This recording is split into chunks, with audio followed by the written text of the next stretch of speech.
The Bowflex PR1000 home gym. Now, I'm pretty sure it's discontinued now, but when it was on the market, it was basically the cheapest one of their home gyms in their lineup. One of the reasons why is that it was listed as not being expandable.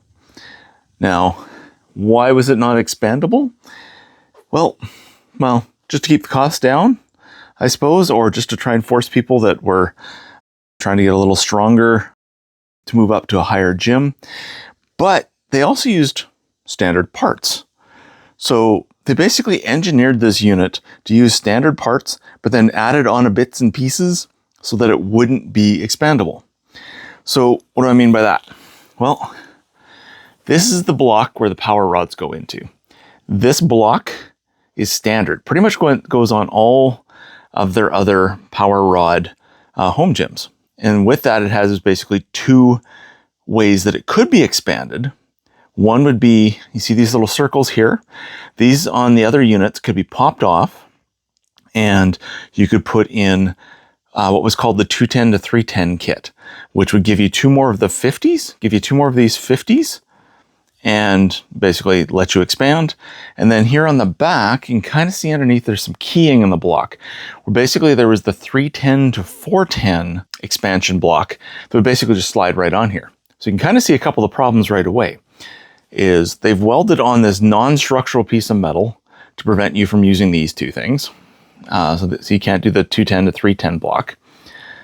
And they've added on this extension to the block that it's not touching anything. It's not there for protection or anything, except for maybe if the bolts that hold the block down to the little bracket down here, if they came loose, it might give you some extra protection, but it's not there. It's just really there for decoration, and it prevents you from using the expansion. That, and right here, there's this lip that comes up that also prevents you from using it.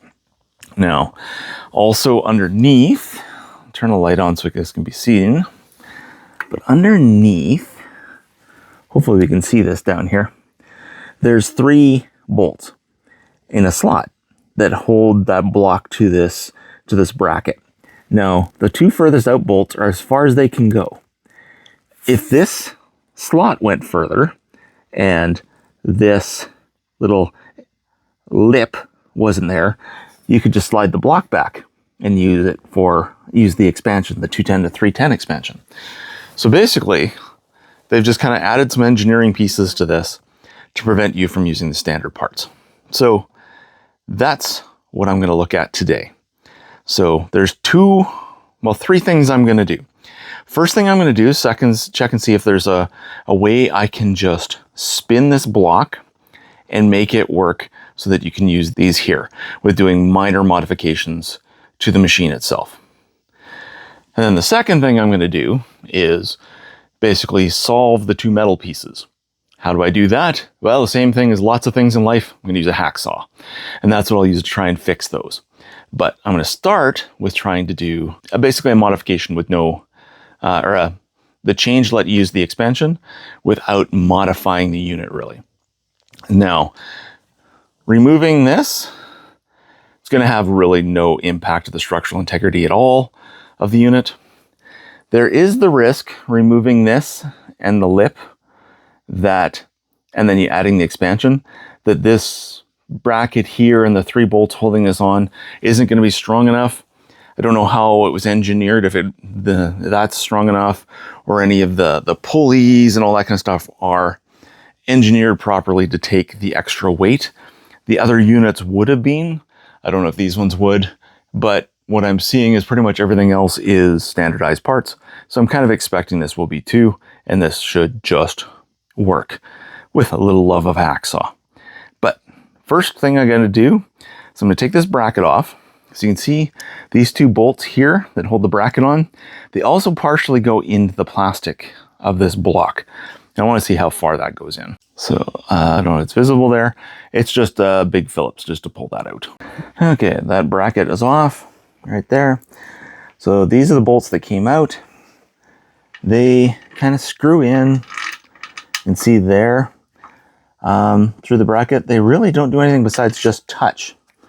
So yeah, that's not structural either. Next thing I'm gonna do is gonna kind of tie up these rods so they're all together. And I'm gonna pull the 3 bolts off the bottom. Pretty sure they're the same Phillips. My mistake, the bottom is a hex key. So I just went through my hex key drawer and yeah, that'll work. So yeah, just loosen these, take these off, and then we'll see if I can just reverse this whole thing 180 degrees. So you can kind of see there, I've moved this all the way back as far as I can, and that's not accessible. So I'm just gonna get the last of the bolts out. The bolts look like this. They're a screw really, with the hex head. They go in there fairly decently thick. That's most of the structure holding the block on the frame. Okay, so I'm fiddling, farting around. I've got that in there. You can see that's now accessible. The trick will be, can I get those bolts back in? You can see, I can see 2 of the bolts, but I cannot get it far enough that way to get all 3 of the structural bolts in there. So that's unfortunate. Yeah, the other one would be right about here. Say about here-ish. So that is an option. Rather than doing the hacksaw method that I'm going to do next to be able to get all the way up to 410, could just put in a screw hole in this area, just kind of measure that all out and put in a screw hole so you get your 3rd in. I mean, you could risk just using 2, but you're going to put a lot of extra pressure on this thing. That seems riskier than most of the stuff I'm going to do today. But yeah, if you could put an extra screw hole here, then that would be all you would need to do, just to just drill a hole just a little bit bigger through the metal than what the tip of the screw is. Make sure it could still kind of clamp in back here, and that would be not bad. But that's not what I'm shooting for. So what I'm going to do is I'm going to take a hacksaw. I'm going to cut this off as clean as I can. If you had a grinder, or potentially a Dremel with a really good cutoff wheel, that might be a better option. I'm just going to use what I have. Here too, I will cut this off. Just try and maintain as much of this metal as I can. I don't know if I'll need it for anything, but you know, just have that option to use that for some kind of strength or something like that. Try and minimize the risk of compromising the integrity of the unit here. So what do I actually have to put in there? So Bowflex sells a kit called the 210 to 310. So most of these systems come with 210 pounds, quote unquote, of resistance, or 250s, 230s, 410s, and 25s, totaling up to 210. And then you get your first kit, which would be a 210 to 310, gives you 2 more 50s that would go in those 2 slots right there. So what you end up doing is you pop those 2 covers out, and there's screw holes at the bottom here where you screw basically in to fasten the 2 rods when you add them. And then there's another kit called the 310 to 410 expansion, where there's a block expansion that just slides right in there with 2 more 50s. So when I went to look and order and get some of these parts and stuff like that, they were out of the 210 to 310 kit, so just the rods, but they had the 310 to 410 kits for the same price as the 310 or the 210 to 310 set. So basically means I've got 1 more extension block.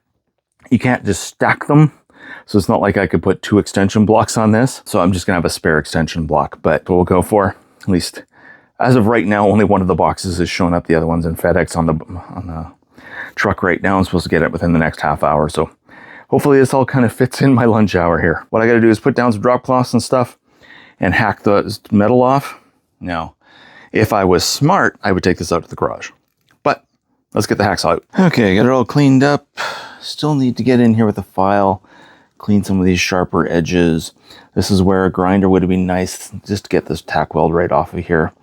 This is not awful. A couple places here I need to run a file on it. But yeah, proof of concept. Let's take the box here, or the block. So all the way in with a bar in there, power rod in there, it's not going to rub from the looks of it. So that looks like it should be okay. I can probably grind that off a little bit with a file or whatever if it looks like it's close, runs tape on it, something like that. but not too bad. Looks good. And then I've got access to the back to add the extension block.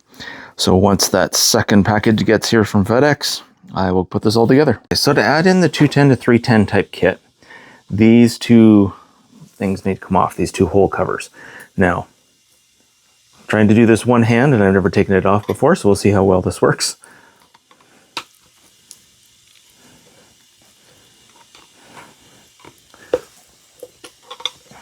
There we go. Oh yeah, then the bar will just slide in there and there's a screw at the bottom.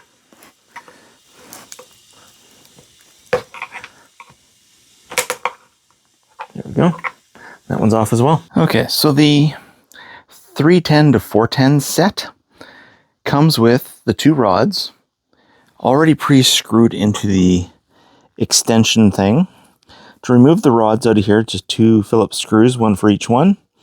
Pull those out and I should be able to put that in my original block in the expansion location.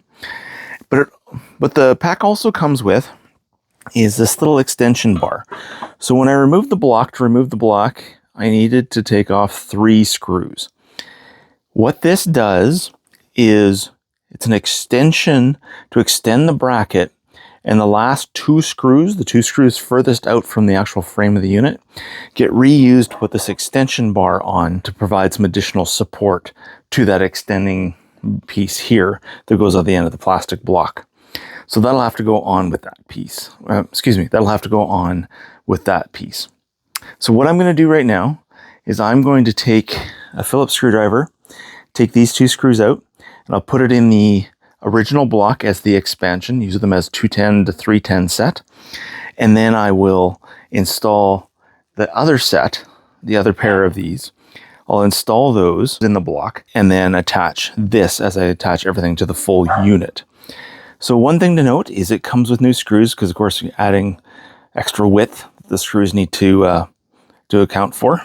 So the screws that came out had a hex head. These are Phillips head, and they got little locking washers that come with them too, or little biting washers that come with it too. So yeah, and then there's also some spacers in case you need them to get everything to line up. So yeah, let's get started on that. First thing, remove 2 screws. Okay, so the block is off. So 2 little tiny little Phillips head screws, and those should slide, these Teflon rods with the little rubber coating should just slide in nice and easily into the existing block. And then we'll reuse those screws that I took out of here to tighten these into the original block. We'll do that right now. Okay, I've got them pushed in there. They fit as they should, basically all standardized sizes. So that's jammed in there. I've got them pushed in as far as I can make it. They get a little more snug as you go along. I guess probably as the rubberized stuff fill in the hole, but it gets pretty snug. Now I just need to tighten on the 2 screws. Okay, I got the 2 screws on to hold those 2 rods in. I'm just using the cable here to keep it from sliding off until I get the screws in. But I'll slide that back and forward until I get the first screw in at the bottom. So the first screw that's got to go in the bottom is one of the originals with the hex head. So one of these guys, that goes back in.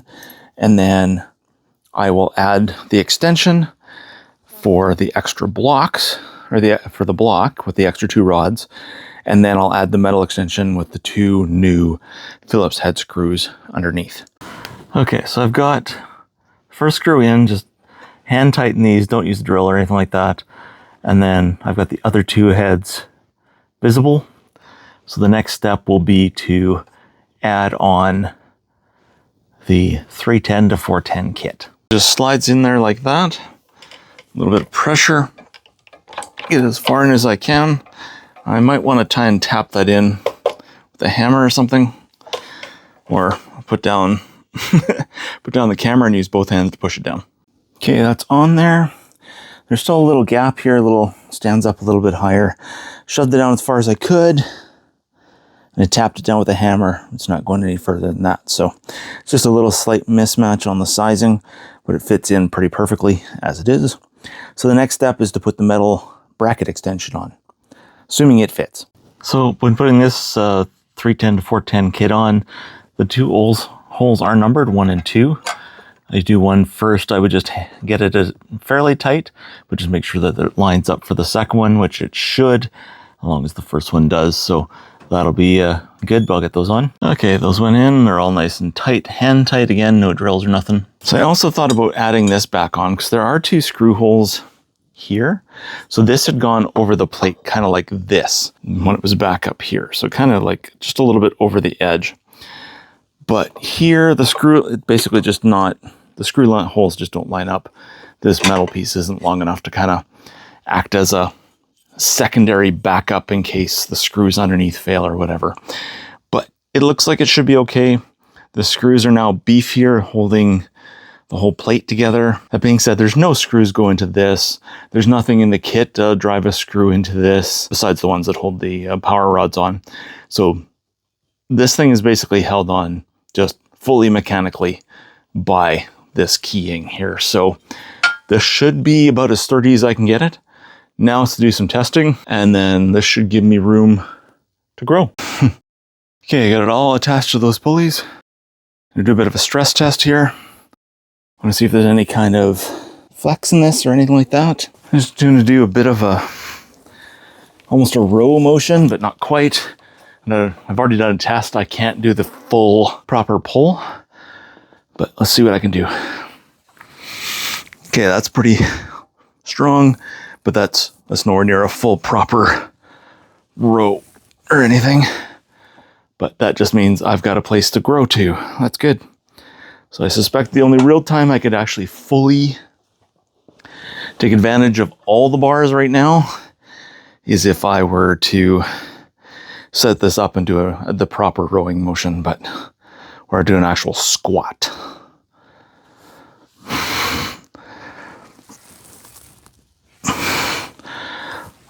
But from here, I'm not seeing any flex or any issues.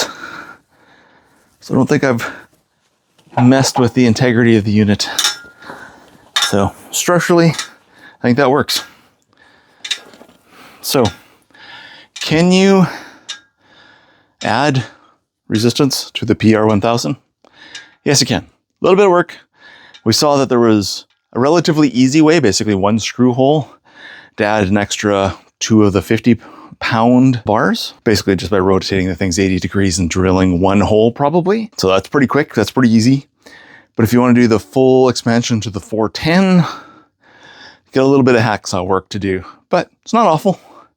I did most of this work just on my lunch hour, so it's not like it's many hours worth of work. So cool. All right. Well, thank you for watching, and I'll see you in the next one.